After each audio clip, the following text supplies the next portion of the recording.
Welcome to Sports from the Couch I gotta say, it's the stupidest thing in sports. with your host, Mike Mercado. Players cannot stand him. Coaches cannot stand him. Most importantly, the fans can't stand him. Brought to you by Mercado Airwaves. I'm gonna say it once, and hopefully I'm wrong, but it's a disaster waiting to happen. That is so bad, that is absolutely brutal. Hello and welcome in, friends, to another edition of Sports from the Couch here on Mercado Airwaves. I'm your host, Mike Mercado. I want to thank you so much for making us a part of your day. Happy Field of Dreams Day here on Sports from the Couch as the Chicago White Sox take on the New York Yankees. So when this episode drops, hopefully it was a wonderful game and each of us have some new memories in the greatest city in the world, Chicago IL. But on this edition of Sports from the Couch, we are not going to be on the diamond. We got to talk about the Gridiron. We got to talk about the Monsters of Midway.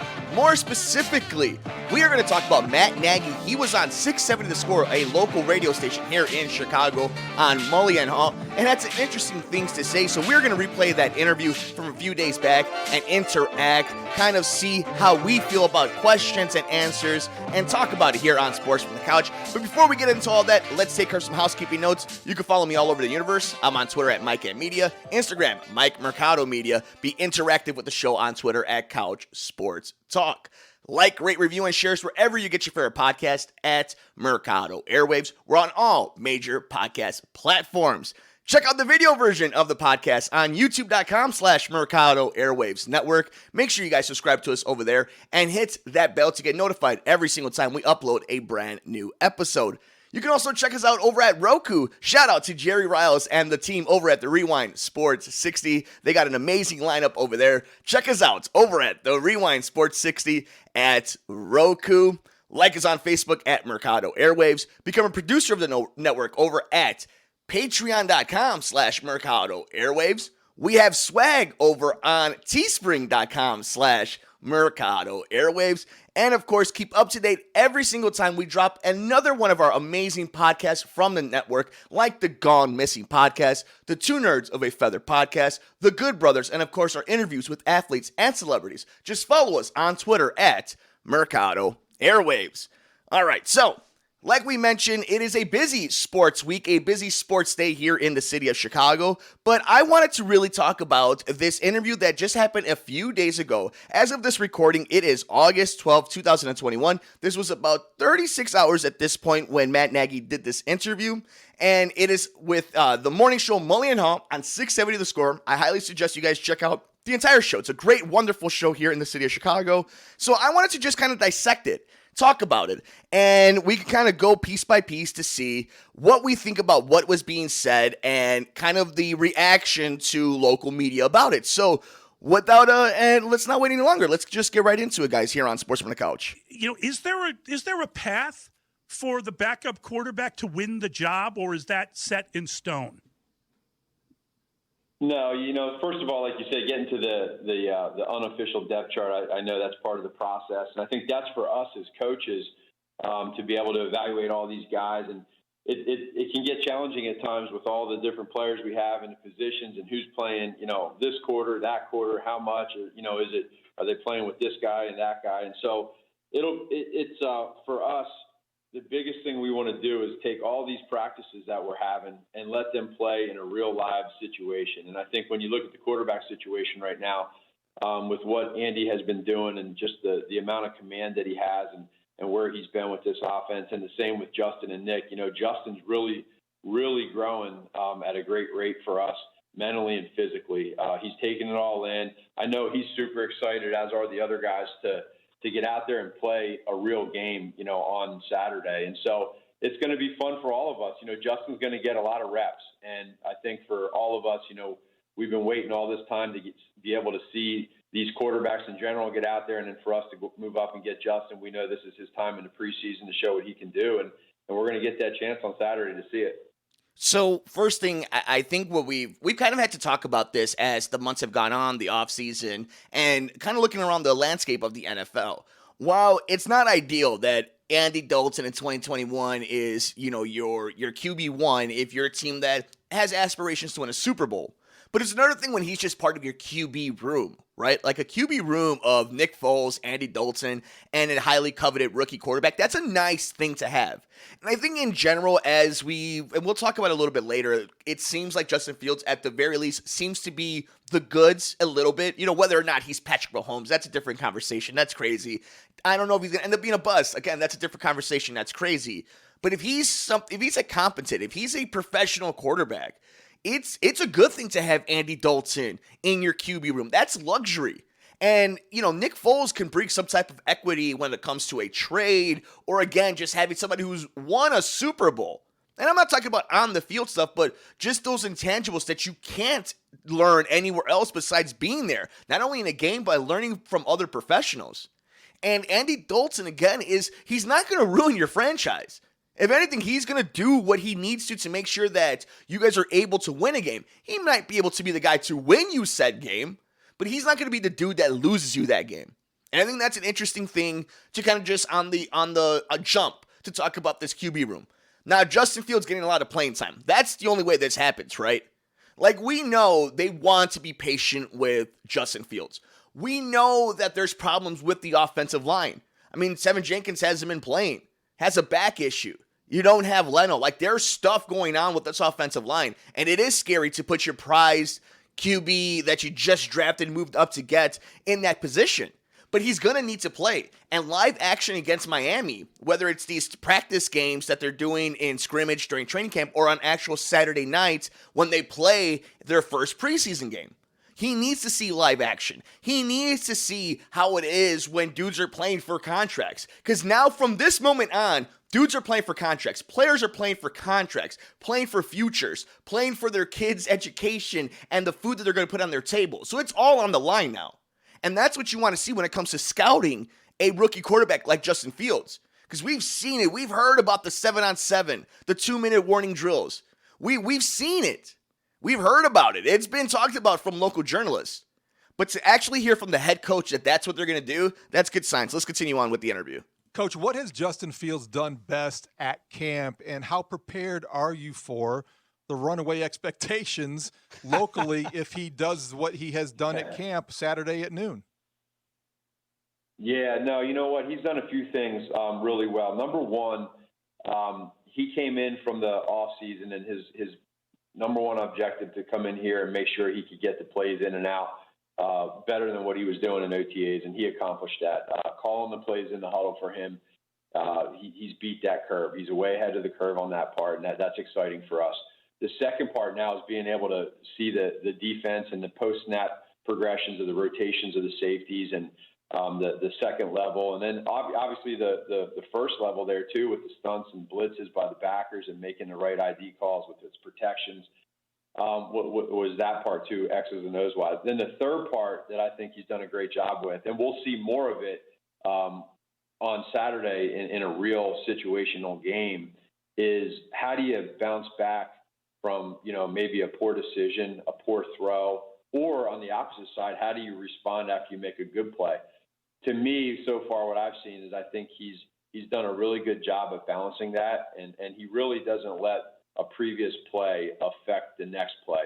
And sometimes that's hard to get from people and at all positions, but he's done a great job with that. And I have to credit Andy and Nick with making sure, they've been awesome in the meeting room and teaching him how to go about things.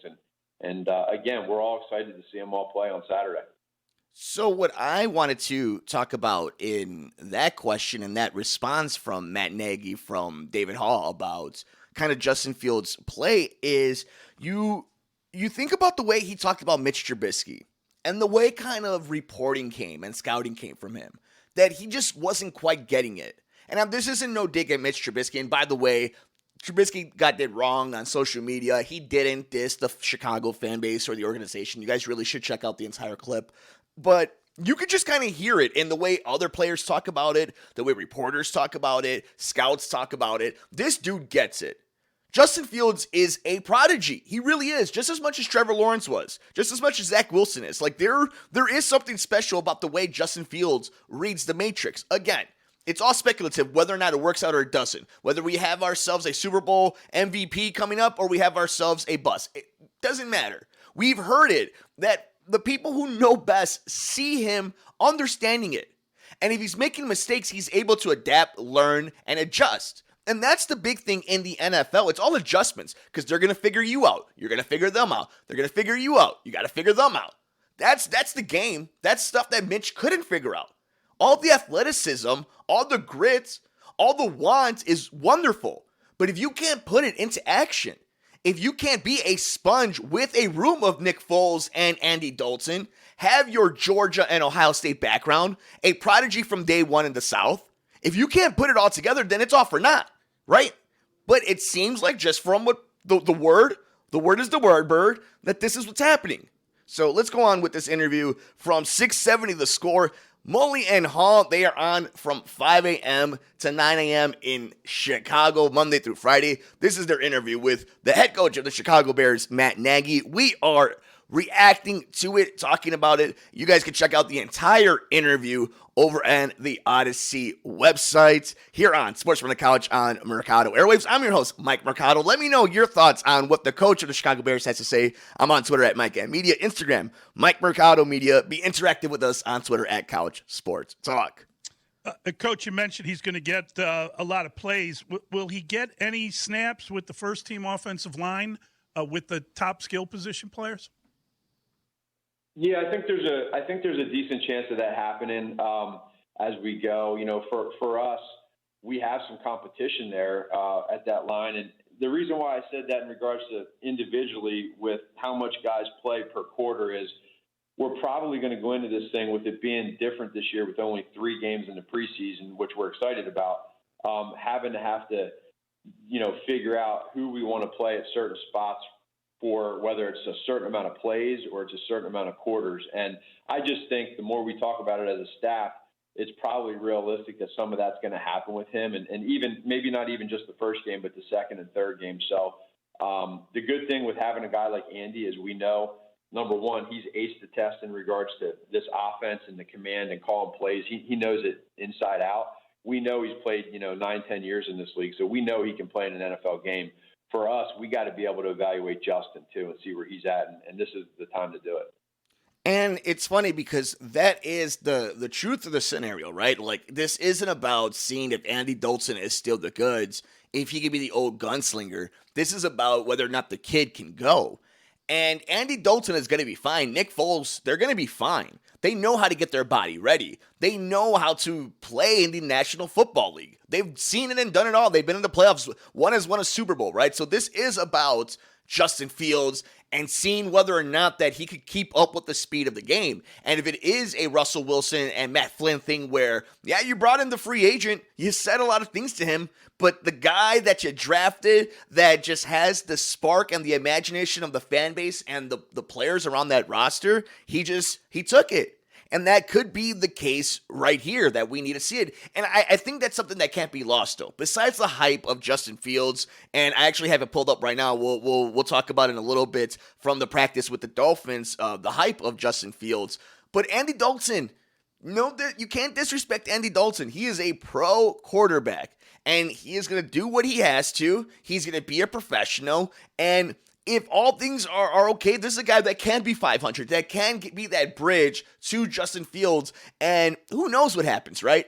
Later on in the season, you have a decent record, and then you have this kind of going, and Andy Dalton compared to somebody like a Mitch Trubisky, you can do the bench-unbench thing. He is very mentally strong in that aspect. He's confident in himself. He knows he's got a job in the NFL for another 10 years if he stays healthy. So let's keep going with the interview. The other rookie that means so much this season, Coach, is Tevin Jenkins. And where are you with his recovery? And how much of his back issues are related to the injury issues that kept him out of the final 3 games last year at Oklahoma State? Sure. No, Tevin is doing everything he can right now to get through this. And we were well aware of everything, with some of the back issues that he had in college. And right now, this is just kind of a part of the process, and we know that. So we're going to just keep staying positive with him, and we have a plan with Andre Tucker, our head trainer, and our doctors. And, obviously, Tevin's frustrated because he wants to be out here with his brothers. But Right now, that's not the case, and he's just doing everything he can do each day to get better in the training room. And in the meantime, we got to focus on what we have right now going on there. And I think it's been well stated that that's an open competition, and that's going to be one of our number one objectives is making sure that we go about that thing the right way. And I just say this, Juan Castillo as our offensive line coach, I put a lot of stock and trust into him, and I really believe that regardless of where this thing goes and how it gets there, I have confidence in knowing that, we as coaches and him as a coach specifically at that position, that we'll be able to get through this thing.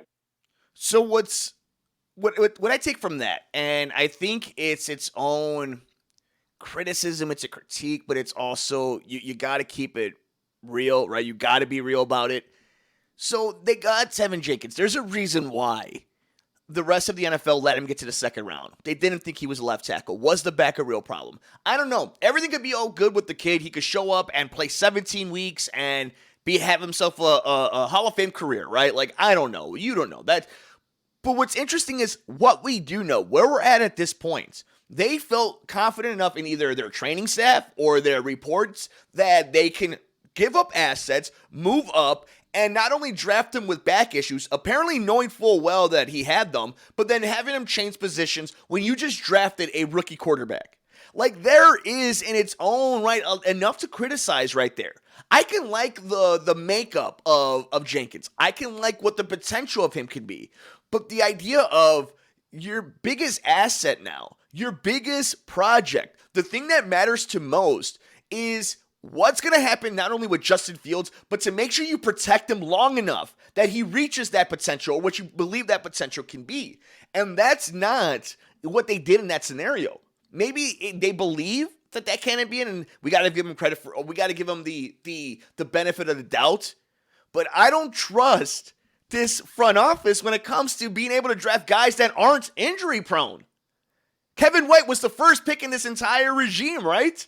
It's like we know that this front office is more than happy to draft a guy that's not going to play a lot. So that worries me a little bit. And especially because it's this duo that was brought in together to be the nucleus of your team moving forward. And right now, one of them hasn't practiced, hasn't put pads on.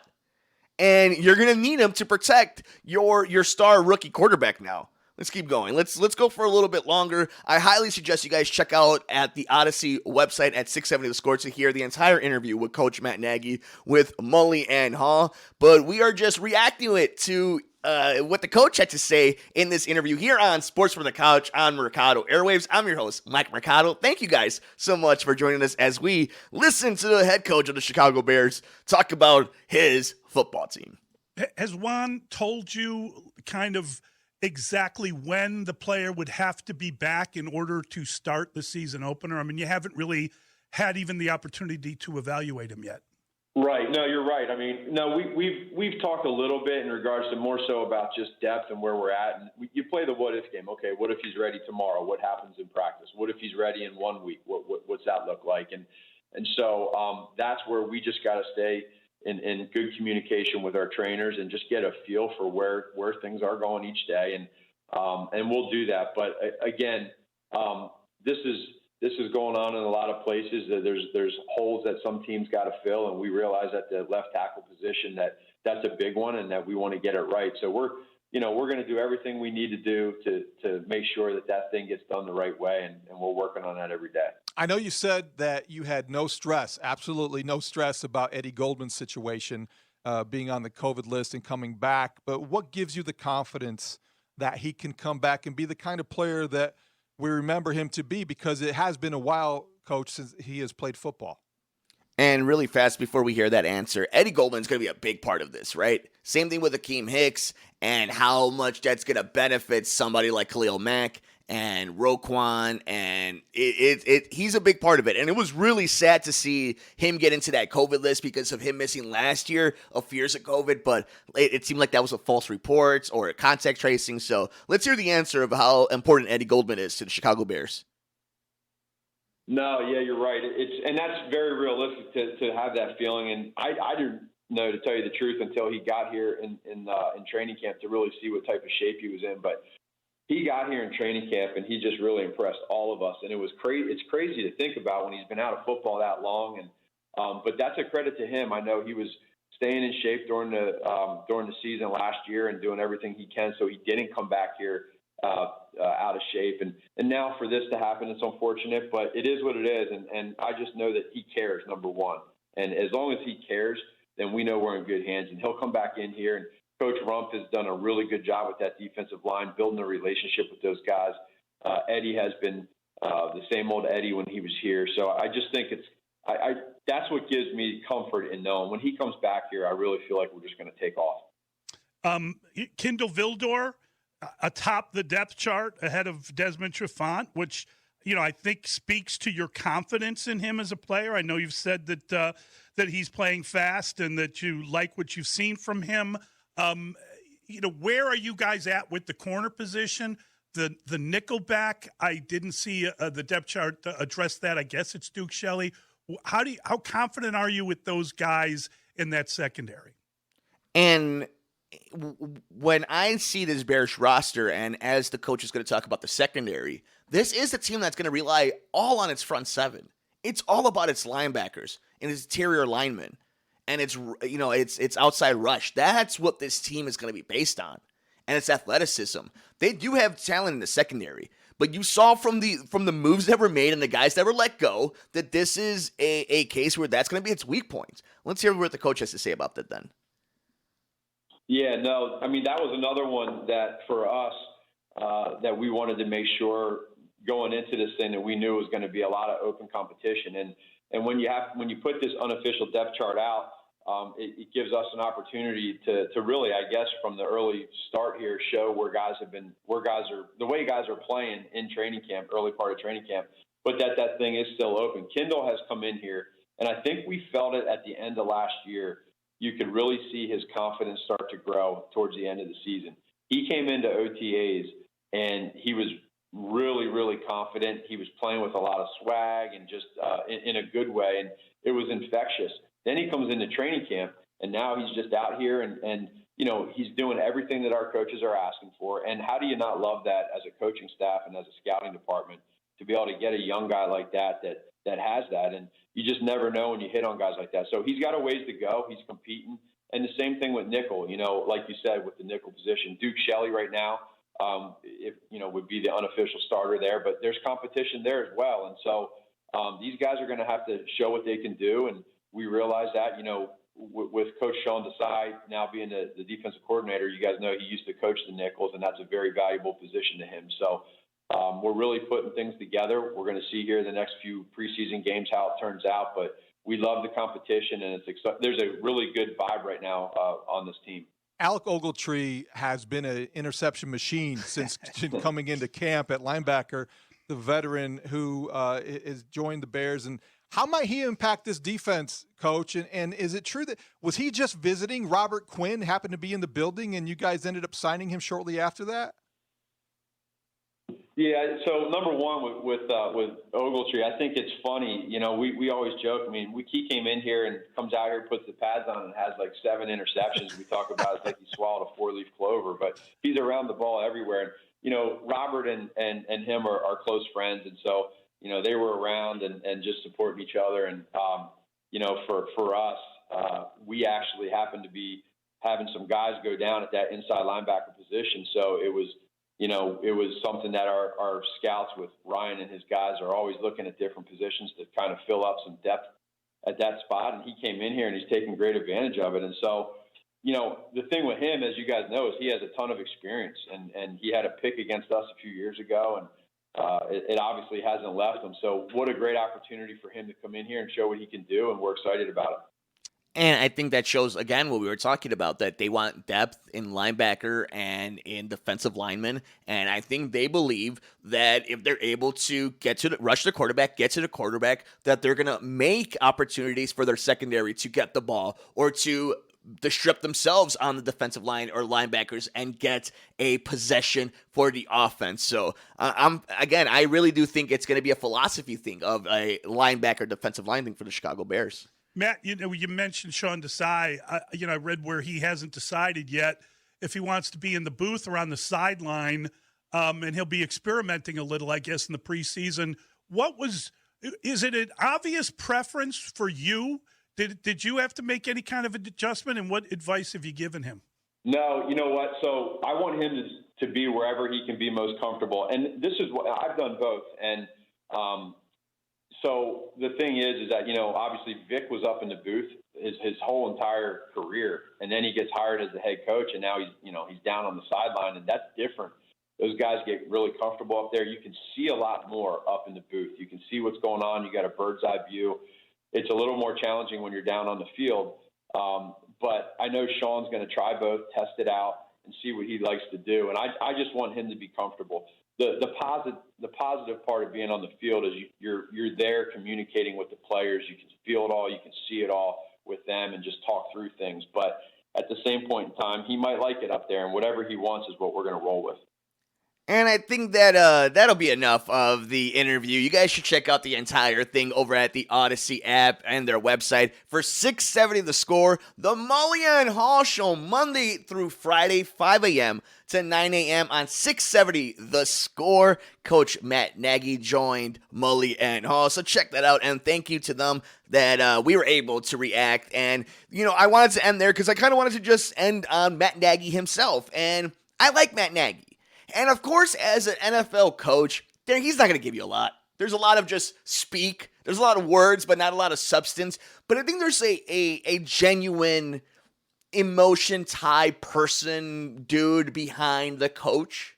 I do think he's genuine. I do think that he cares about people. He cares about his team. He wants to be successful. He wants to make other people successful. He wants it to work out. He wants people to believe in himself as much as he does. I truly believe that about Matt Nagy. Does that mean he does the best play calling? Is he the best coach? Is he going to win 6 Super Bowls? None of that matters. I'm just talking about the person himself. And you can kind of see it because he's never lost this team. And I think that in the NFL, where we've seen first to worst and last to first and just how volatile it is, he's never lost the locker room. And you notice where in the beginning of the offseason, they were very gung-ho on Andy Dalton. And they still are. They're doing right by the veteran and by the guy they gave money to, and to make sure that they're being fair to the situation. But he also understands that if Justin Fields is the way to go, and if the team is telling you it, if the aura is telling you it, if just the universe, everything is telling you that's the way to go, he's not going to be a contrarian and come backwards and push against it.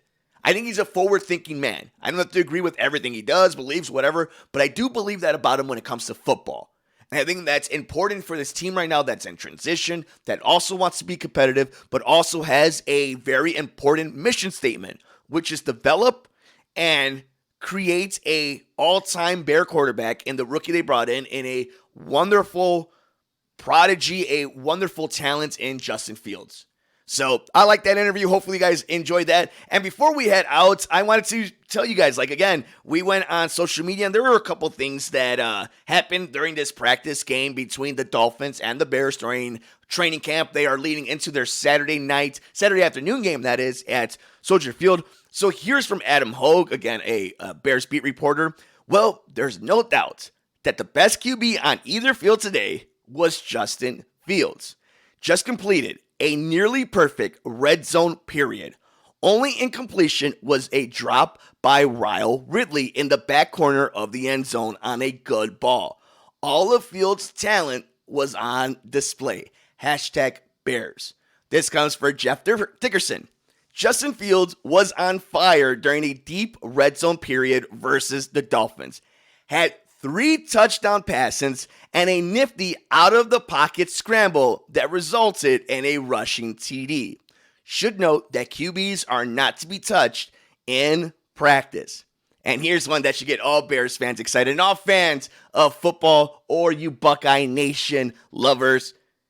This comes from a Miami Dolphins beat reporter, David Furnos, on seeing Justin Fields at practice. He appears to be the real deal.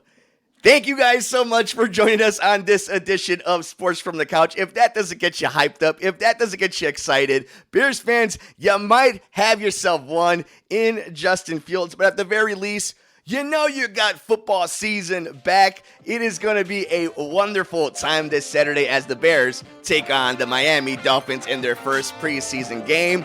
But until then, enjoy the Field of Dreams game between the White Sox and the Yankees and all the football nuggets leading into the first preseason games. Let me know, what did you think about what Coach Matt Nagy had to say? Are you excited about the first preseason game of your team or the Chicago Bears? I'm all over the universe. I'm on Twitter at Mike M Media, Instagram, Mike Mercado Media. Be interactive with the show on Twitter at Couch Sports Talk. Please like, rate, review, and share us wherever you get your favorite podcasts on all major podcast platforms at Mercado Airwaves. Check out the video version of the podcast at youtube.com/Mercado Airwaves Network. Please subscribe to us over there and hit that little bell to be notified every single time we upload a brand new episode. Also, check us out at Roku. That is right, we have partnered with the amazing Jerry Reynolds and the team at The Rewind Sports 60. That's on Roku at The Rewind Sports 60. Become a producer of the network at patreon.com/Mercado Airwaves. Check out our swag at teespring.com/Mercado Airwaves. Give us a like over on Facebook at Mercado Airwaves. If you want to be part of the mailbag edition of the show, send us an email with your question over at sportsmercadoairwaves@gmail.com. And lastly, if you want to keep up to date with all the podcasts, anytime we drop a new episode of the Two Nerds of a Feather podcast, The Good Brothers, The Gone Missing podcast, an interview with an athlete or celebrity, follow us on Twitter at Mercado Airwaves. Enjoy all the games, take care of yourself, take care of each other. We will see you next time here on Sports from the Couch on the Mercado Airwaves Network. I'm Mike Mercado.